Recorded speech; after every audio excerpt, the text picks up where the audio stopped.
Good morning, guys. My name is Rosie from Rosie's Miracle Oils and my channel What I Know 777. So I'm going to bring you the verse of the day, and it's coming from Luke 1:35.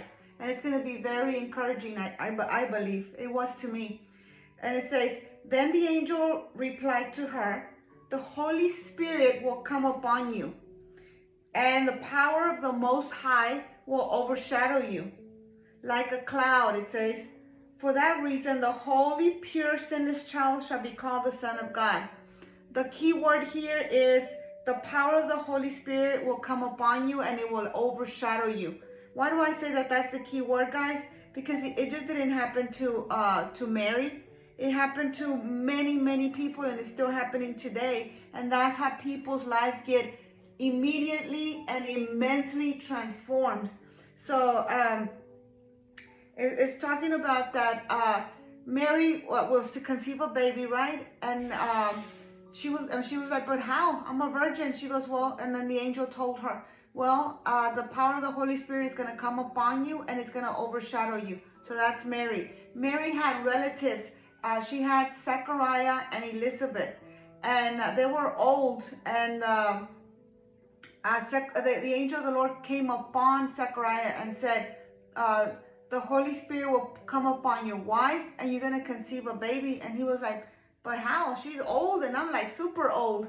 And he says she's going to conceive, but because you didn't believe, he was made mute. But so later on it shows how the power of the Holy Spirit came upon Elizabeth. She got pregnant at an old age. And then when the baby was born, they asked Elizabeth, "What do you want us to call the baby?" And she said John, who would be John the Baptist. And then he was mute, the husband, Zechariah. So they went to him and they said, "What do you want to call the baby?" And since he couldn't talk, and without nobody else knowing, he wrote the word John. And then the Holy Spirit came upon him, and he could talk, and he prophesied over his son, John the Baptist. And so, but you see how the Holy Spirit, it comes upon you, and then you can do great things. So it goes on to say that the Holy Spirit came upon Elizabeth also, and it came upon, and that was a pattern throughout the whole entire chapter, guys. Let me see if he came upon anybody else.